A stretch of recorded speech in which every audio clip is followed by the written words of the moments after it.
Hello everyone, my name is Daniel Rupp and I will present the paper called SATER, Seamless 3D Teleportation to both ground and mid-air targets.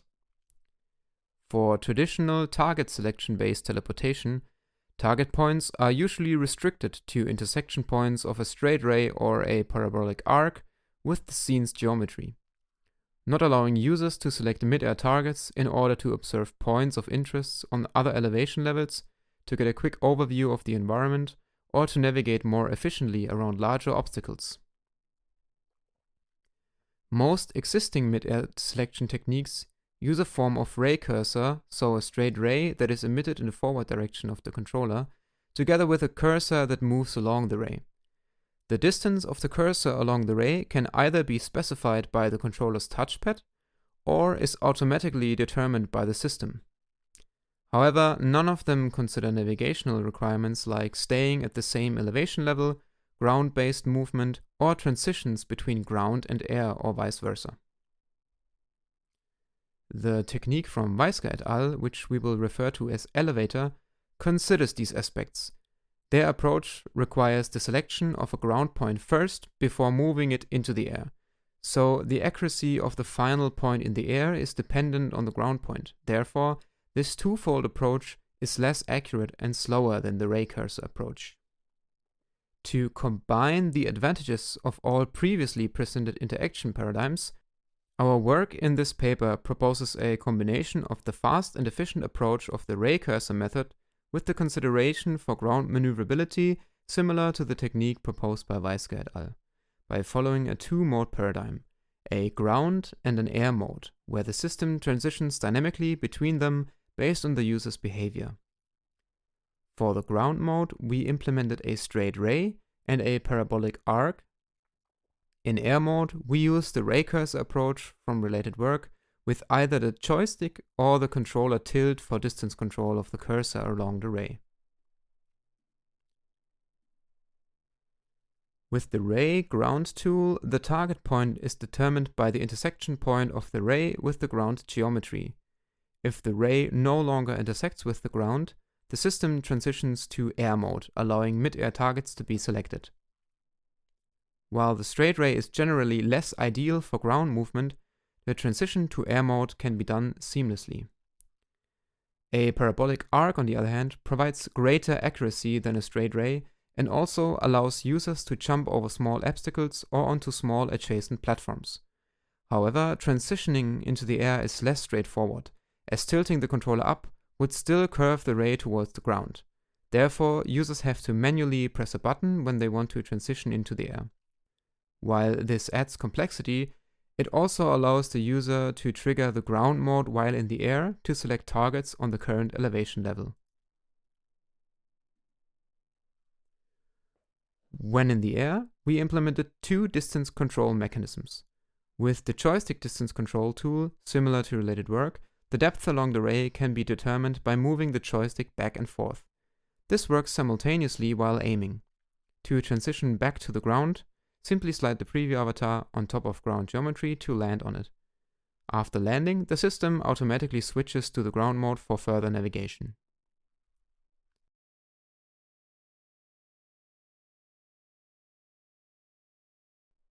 The tilt distance control mechanism follows a two-step approach where users first have to aim in the intended direction and lock it before the tilt angle of the controller determines the depth.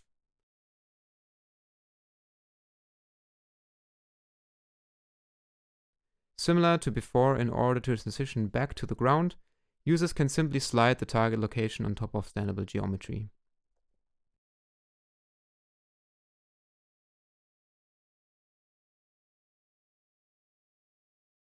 Finally, we adapted the original implementation from Weisger et al., for which we had access to the source code, to make it visually similar to our SATER techniques.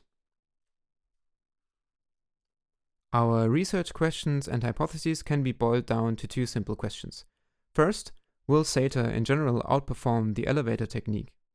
We analyzed this by averaging the results of our SATER techniques and performed a t-test. Second, which variation of SATER will perform best, which we analyzed using a 2x2 factorial repeated measures ANOVA. In our user study, we had a total of 30 participants between 21 and 33 years old with mixed VR experiences. We then tested 5 conditions, our 4 SATA variations and the elevator technique from Weisger et al., in a route following task where participants had to follow and activate a set of cameras. During the user study, we logged the route completion time, the overshoot, which is the difference between the total teleportation distance and the length of the route, so a value of 0 indicates that participants teleported very accurately towards the waypoints without any overshooting, the number of teleports, and the average specification time. When comparing the average SATA technique to elevator, we found that the average SATA technique had a significantly lower route time, less overshoot, and required fewer teleports, while there was no difference for the specification time. These results are in line with what we expected, since the elevator technique required participants to select a point on the current elevation first before moving this point into the air. So aiming was a lot more difficult, resulting in more overshooting and requiring more teleports to backtrack and ultimately increasing route time. When looking at the different SATA variations, there was only a significant difference for route time, where the straight ray and the joystick were significantly faster than tilt. For questionnaires, we used the User Experience Questionnaire and the NASA Task Load Index. Here, the average SATA technique showed a significantly higher efficiency rating and lower task load. When looking at the SATA variations, the straight ray showed significantly higher perspicuity and lower task load than the parabolic arc, while the joystick showed a significantly higher dependability score. In terms of user preference, elevator was only twice voted as best technique, while most rated it as worst.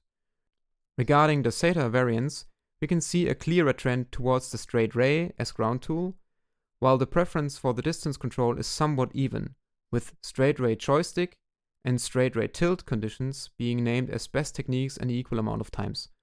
However, joystick has slightly more second and third ranks than tilt. Finally, our results showed that SATA in general improves over the baseline in terms of efficiency, usability, task load, and preference. As a result, we suggest offering a variation of SATA when users should be presented with the option to gain an overview of the environment, observe environmental features at different heights, or maneuver quickly around larger obstacles. For the specific SATA variation, we recommend using a straight ray as ground tool, since it is faster and easier to use. For distance control, it is harder to name a clear winner, as there were not a lot of differences between them, and it is mostly dependent on user preference. When designing SATA, we had to choose various parameters, like the maximal tilt angle or the speed of the joystick. The selection of these parameters was based on internal testing, which leaves room for further optimizations, and potential shortcomings might influence the results of their respective features. In addition, we did not consider rotation specification, which is also a common feature of teleportation-based navigation techniques. Because of the large number of conditions in our user study, we only considered a route following task, which only offers one perspective on the use of the tested techniques. Although we made sure to cover a vast amount of navigation scenarios by carefully placing the waypoints, a more open task design like an uninformed search task would make our results more generalizable. Thank you for listening to this presentation. If you have any more questions, feel free to reach out to me or my colleagues.